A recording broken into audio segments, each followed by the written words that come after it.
Eu sou Fabiano Mazeu do Viver Junto. E eu sou a Denise Carcedoni e hoje a gente vai explicar para vocês como planejar uma viagem para o Japão.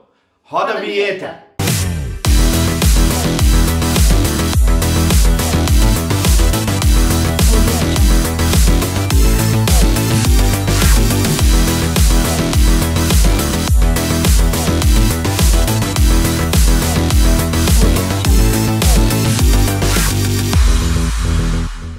Oi pessoal! Oi gente, tudo bem com vocês? Hoje a gente vai ensinar um pouco, dar umas dicas de como a gente planejou a nossa viagem. É assim, a ideia que as pessoas têm de fazer uma viagem para um lugar tão distante, que vai ter que passar um período de tempo aí maior do que estão habituadas, é que a coisa vai custar tão caro que elas não são capazes disso. Mas tudo depende de planejamento, né gente? A gente também passou por isso, a gente também achava que não dava para viajar para o Japão. Até pegar e colocar a coisa, vamos dizer assim, no papel, ou na planilha, melhor dizendo, né? Rascunhar ali todos os gastos que a gente ia ter, mesmo que fosse por alto, para poder ver em quanto tempo que a gente conseguiria ter aquele dinheiro para viajar. Lembrando que a gente partiu assim do zero, a gente considerou que não tinha nada em caixa, né? Partindo do zero mesmo, eu tenho zero dinheiros. Quanto que eu preciso para fazer essa viagem para o Japão? Mas antes de começar, eu queria pedir para você que ainda não se inscreveu no canal, para aproveitar para se inscrever agora, corre, se inscreve e clica no sininho para receber as notificações. Se ficar com alguma dúvida sobre esse assunto, sobre planejamento de viagem para o Japão, coloca aí embaixo nos comentários que a gente vai responder. E se curtiu esse vídeo, deixa um joinha, porque isso ajuda no crescimento do canal, ajuda a levar esse conteúdo aí para o pessoal que está afim de fazer uma viagem e não sabe nem por onde começar. Então vamos lá. Primeira coisa que você tem que definir é quantos dias você pretende ficar no Japão. Isso começa, a partir daí, o seu planejamento. Como foi a nossa ideia? A gente tinha um objetivo, a gente queria ir para o Salão do Automóvel de Tóquio. Esse era um ponto. A partir dessa data do Salão de Tóquio, a gente resolveu ficar 30 dias. Então a gente podia ficar 20 e poucos dias antes, 20 e poucos dias depois. O Salão de Tóquio podia ficar dentro dessa margem. Então isso deu uma flexibilidade muito grande para a gente se planejar. Isso ajuda muito a economizar. Então, por que ele está falando assim, podia ficar 20 dias antes ou 20 dias depois, né? Porque como pra gente, do nosso objetivo ali nessa viagem, o Salão de Tóquio, né, o Salão do Automóvel de Tóquio tem uma importância muito grande, a gente não poderia chegar imediatamente e ter o salão, ou deixar o salão assim pro final e ficar na pressa de fazer as coisas. Ele tinha que estar ali mais ou menos pelo meio, tá? Se a gente chegasse e tivesse imediatamente o salão, a gente podia estar com sono, muito cansado para fazer a cobertura. E ir embora logo depois, se ficasse alguma coisa, alguma compra, alguma coisa que a gente precisasse fazer, poderia atrapalhar no nosso planejamento também. A gente pensou assim, chegar sempre uns dias antes do salão ou deixar para ir embora alguns dias depois do salão, para planejar, para começar a planejar essa viagem. A gente escolheu 30 dias porque jet lag, a distância do Tóquio é muito grande, do Japão é muito grande. Você tem um fuso de 12 horas, né? Então tudo que é dia aqui, lá é noite, e noite aqui. Além de ter todo o tempo da viagem, que dependendo da companhia aérea, vai passar e fácil de 24 horas, contadas corridas, né? Fora a questão de você chegar e estar num horário invertido do horário que você está habituado. E aí isso fez com que a gente escolhesse esse prazo de 30 dias. Isso aumentou alguns custos e diminuíram outros. Uma das coisas que a gente tem que deixar claro, para você ir para o Japão, para você tirar o visto, você só pode tirar o visto se você tiver passagem marcada e hotel reservado. Então isso muda totalmente a forma de você pensar como você vai para o Japão. Então, você tem que começar todo o planejamento, reserva de hotel, reserva de passagem aérea, comprar passagem aérea, tudo antes até de pensar no visto. Sim, mas isso a gente vai falar aí mais pra frente em vídeos específicos, né? A gente vai colocar depois aí em cima os cards para esses vídeos de passagem aérea, de reserva de hotel e até de como tirar o visto.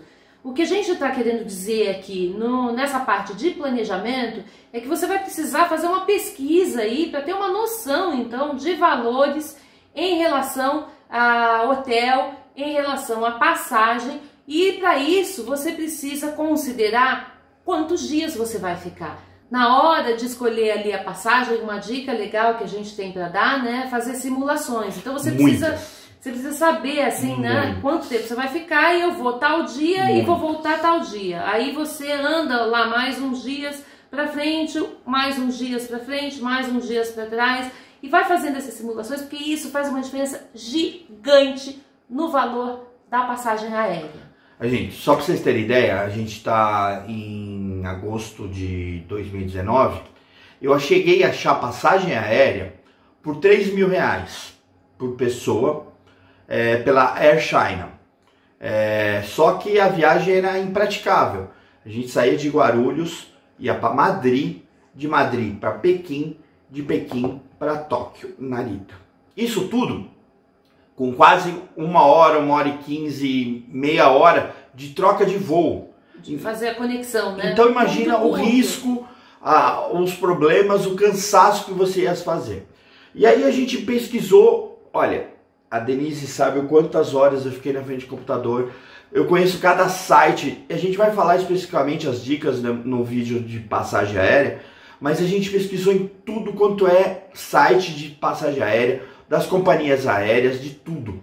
E todo mundo, e o caminho que a gente ia achando, a gente ia começando a filtrar as opções. Então, assim, nessa fase aqui de planejamento, dá uma olhada assim por cima, escolhe ali a data, veja um valor aproximado. Você, nesse momento, você precisa de valores aproximados, tá? Não vai buscar o que está mais barato para colocar na sua planilha. Na hora que você tiver que comprar a passagem, pode ser que você não encontre aquele valor. Então vai, eu não vou dizer pelo mais caro também, mas vai por uma média. E aí essa média é que ela vai para a planilha para você começar então a ter noção aí de valor de passagem. A mesma coisa você vai fazer com hotel. Tá? Você vai ter duas opções com o hotel. 3. Se você tiver parentes lá, fique na casa de parentes. Mas como não é difícil ter, então aí ficou com 2.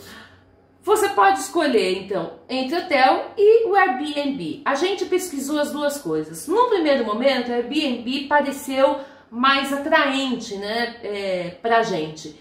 E claro, gente, como tudo, tem de todo tipo de valor. Quanto mais próximo das regiões centrais, das regiões mais badaladas, mais caro vai ficar. Se você estiver disposto a ficar um pouco mais afastado, vai ficando mais barato.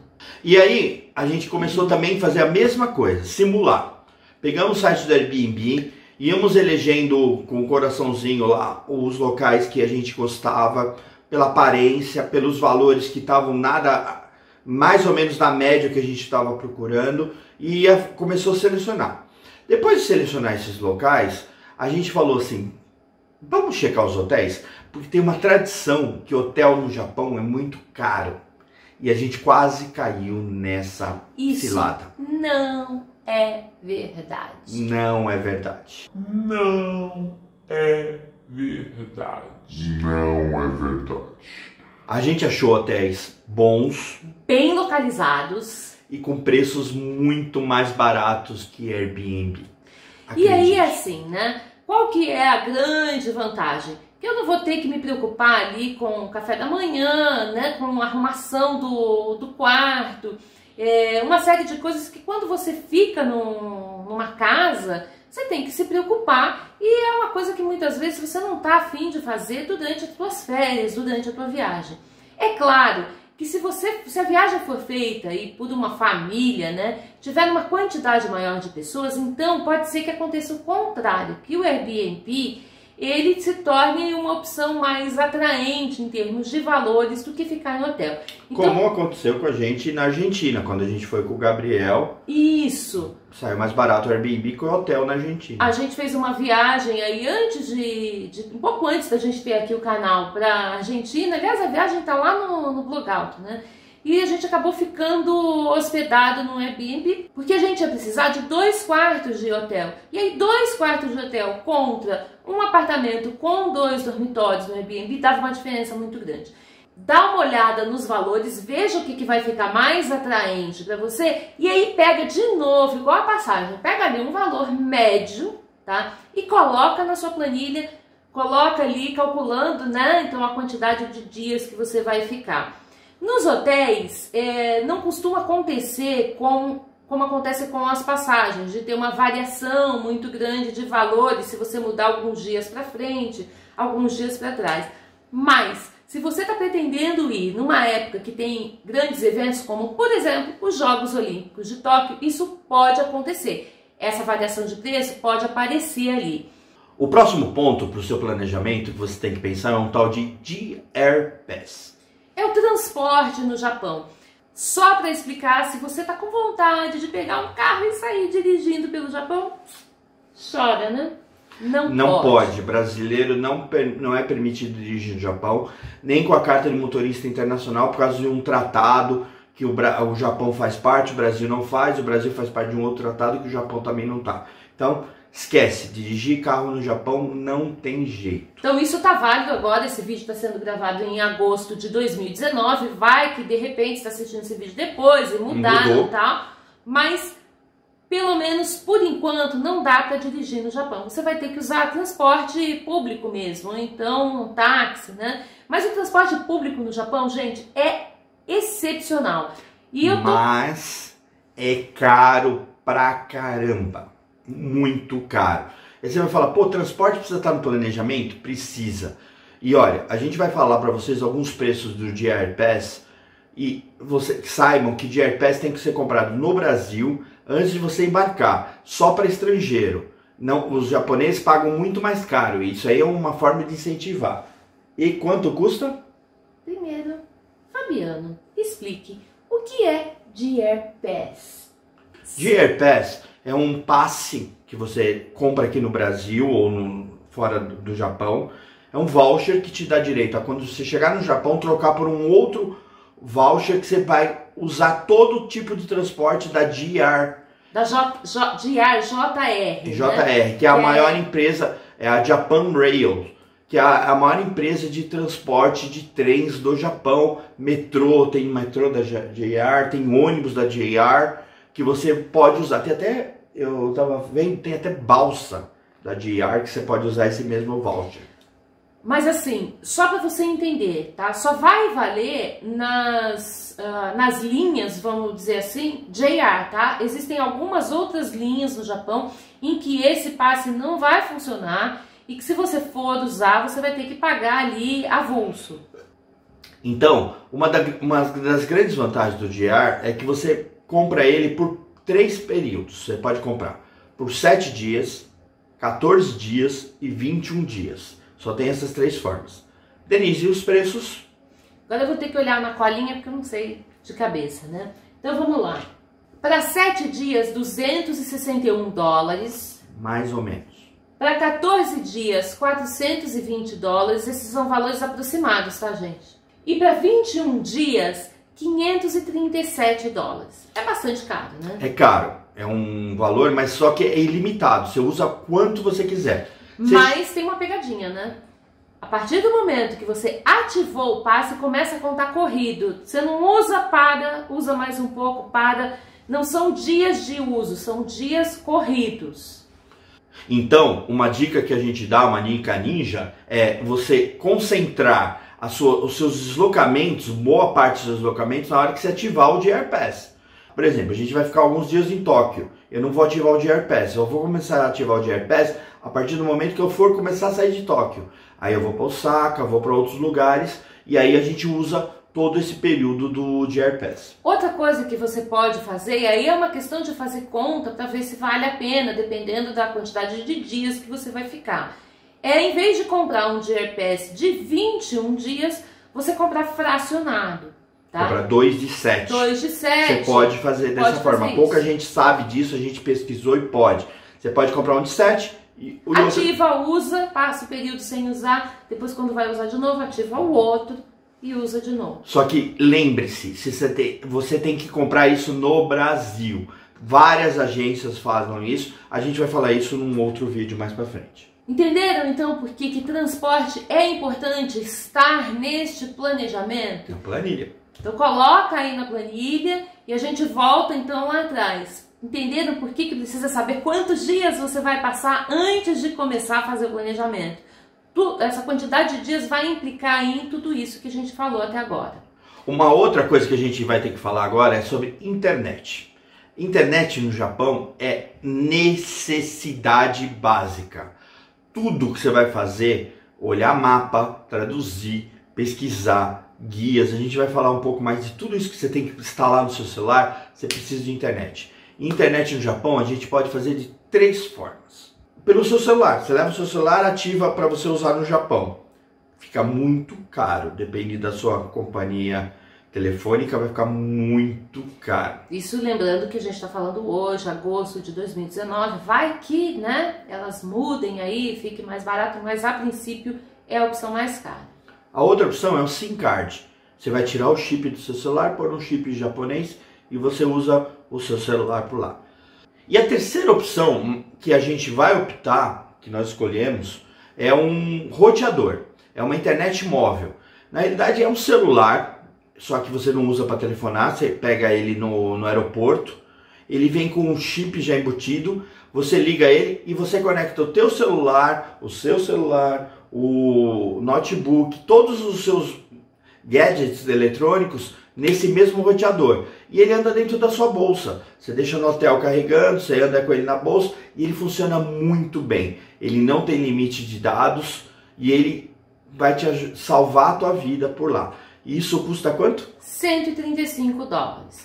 Então também tem que pesquisar antes, a gente vai dar umas dicas depois, isso é só para você pôr lá $135.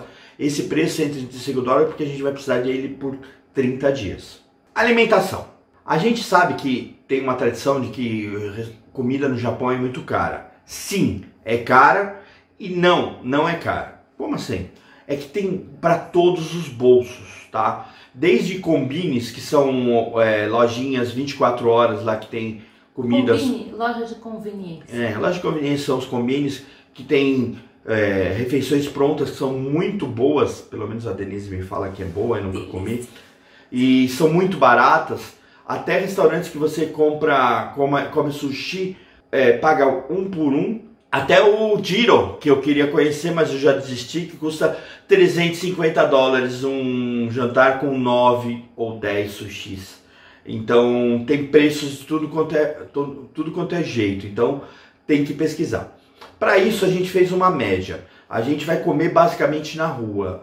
Nós vamos ficar em hotel, mas a gente vai pegar hotéis que a gente não vai usar café da manhã. Então a gente quer tomar café da manhã na rua. Então a gente vai tomar café da manhã, almoço e uma janta. A gente está calculando mais ou menos $40 por pessoa, $2 por pessoa, por dia. Então dá $84 os dois. Tem dia que a gente vai extrapolar e tem dia que a gente vai economizar muito disso. Então a gente fez uma média e é esse valor que vocês têm que colocar na sua planilha. $42, 2 pessoas, $84 vezes quantos dias você planeja ficar no Japão. É claro que se você for optar por ir, como o Fabiano falou, num restaurante diferente, como é o caso do Jiro, você já tem uma noção ali de valores, acrescenta isso na sua planilha. Mas de maneira geral, como é que a gente pensou, né? Um café da manhã bem basiquinho, bem baratinho, tá? Porque a gente não tem o hábito de tomar um mega café da manhã. Lembrando o seguinte, café da manhã estilo japonês, você vai comer arroz, vai comer peixe, tomar sopinha no café da manhã. Mas a gente acredita, imagina como eu nunca fiquei hospedada, né, em um hotel no Japão, que os hotéis têm ali um café da manhã ocidental, né, internacional, que você consiga ter um pãozinho. Na verdade eu não fiquei em hotel, mas eu fiquei internada em hospital e no hospital tinha, então no hotel deve ter. Pera aí, só para você não ficar preocupada, ela ficou internada no hospital porque ela teve filho no Japão. Quando ela teve lá. E aí eu comi comida ocidental de café da manhã depois que eu descobri que existe essa possibilidade. Então no hotel a gente vai ter provavelmente essa possibilidade. Então a gente colocou ali um valor baixo, né, para café da manhã, um valor razoável de almoço e o valor mais alto a gente acabou deixando para o jantar, que é quando nós imaginamos que a gente vai nos restaurantes melhores e vai tentar fazer ali umas refeições mais legais. Juntando tudo isso, deu esse valor aí que a gente passou para vocês. Esse almoço que a gente falou mais simples é street food, tá? É comida de rua, é comida rápida, fast food, comida prática, mas que você pode comer muito bem também. Sim, muito bem. Mais um item para sua planilha são os ingressos que você vai gastar.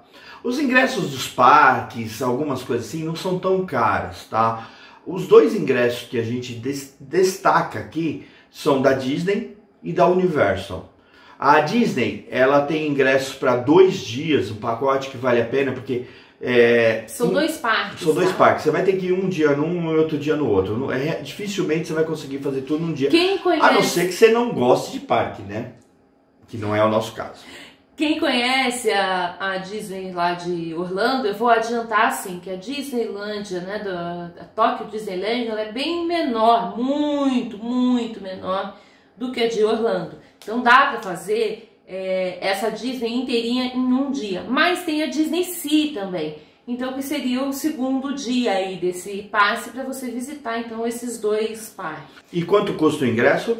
$132 o ingresso que vale ali para 2 dias. Isso valor aproximado. Por pessoa. Por então, pessoa, planilha ele. Vai para a Universal? A Universal, ela dá para você visitar num dia. A gente vai visitar 2 dias porque eu tenho que ficar um dia inteiro parado dentro da parte do Harry Potter, por causa dessa moça aqui que adora. Então, a gente decidiu se dar 2 dias na Universal. E o ingresso por dia são $66.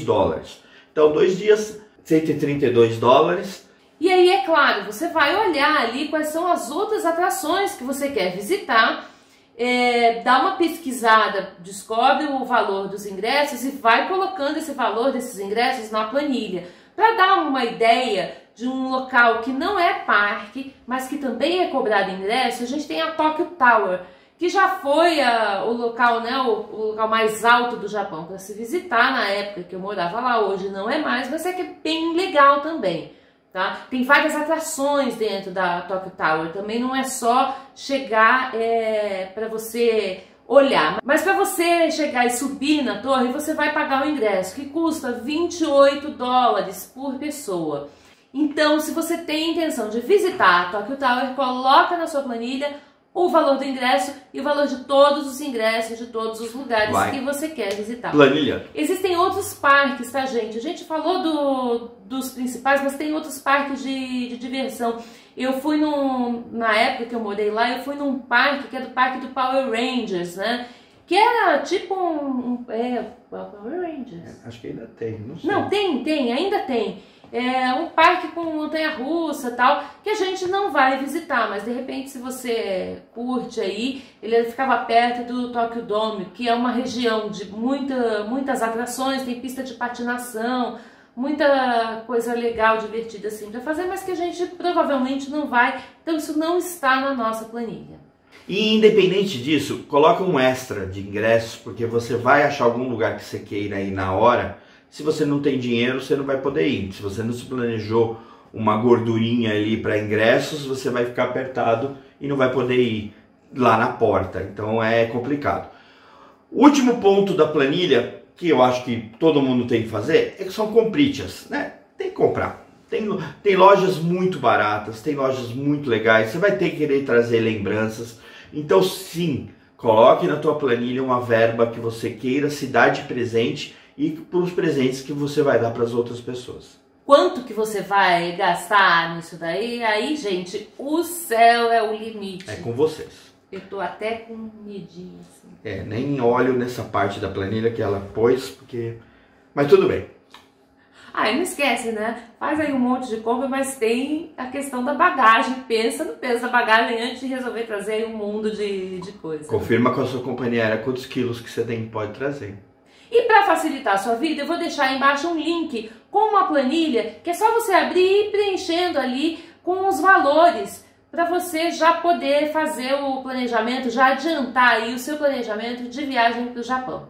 Essa é a planilha que a gente preparou para você se programar.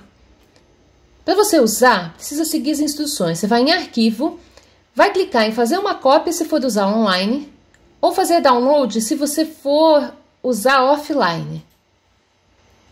E presta atenção, você usa só a sua cópia para fazer as alterações. Não usa o arquivo original, porque senão qualquer pessoa que estiver usando também, se fizer uma alteração, vai mudar o que você colocou.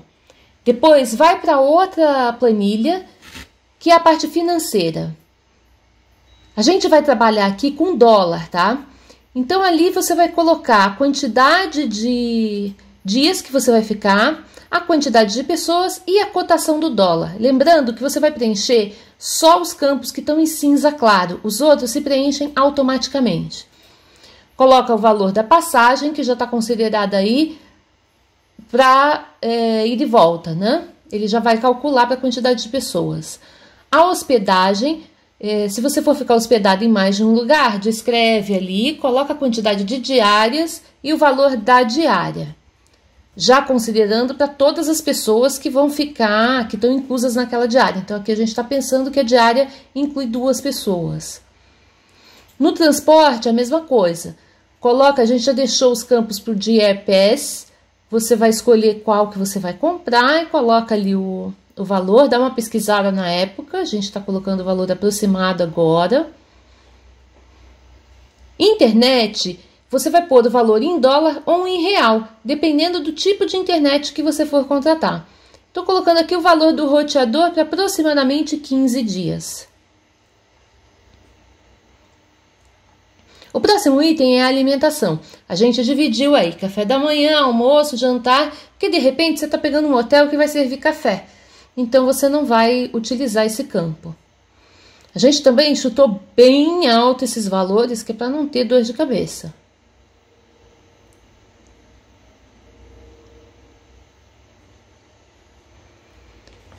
O próximo item são os ingressos. Então a gente vai colocar aqui o que nós já demos de exemplo, né? O da Tokyo Disneyland, o da Universal e o da Tokyo Tower.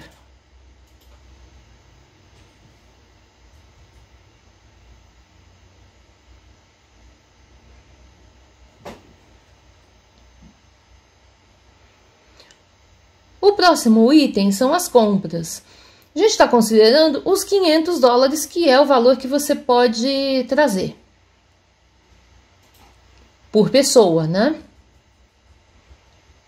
Voltando lá para cima, a planilha já vai te dar o cálculo em dólares e em reais de quanto vai custar a sua viagem e também você colocando quantos meses faltam para a sua viagem, ela vai calcular quanto que você precisa guardar por mês, em dólar e em real. Espero que você tenha gostado dessas dicas, espero que você consiga aproveitar. Se ficou com alguma dúvida sobre o planejamento, coloca aí embaixo nos comentários que a gente vai responder. Se você curtiu esse vídeo, deixa um joinha aí embaixo, porque isso ajuda no crescimento do canal, ajuda a levar esse conteúdo para outras pessoas aí que tenham interesse, que querem também planejar a sua viagem para o Japão. Se você caiu nesse vídeo e não é inscrito no nosso canal, aproveite e se inscreve, porque vão ter muitos vídeos sobre a nossa viagem para o Japão. Lembrando que a gente vai tentar aí toda sexta-feira colocar um vídeo sobre a viagem para o Japão, inclusive lá durante a viagem. Será que a gente consegue? Vamos tentar, né? Tentar. Então é isso, pessoal. Um beijo, um abraço e até a próxima. Vem viver junto com a gente, vem! Ah, que sincronizado.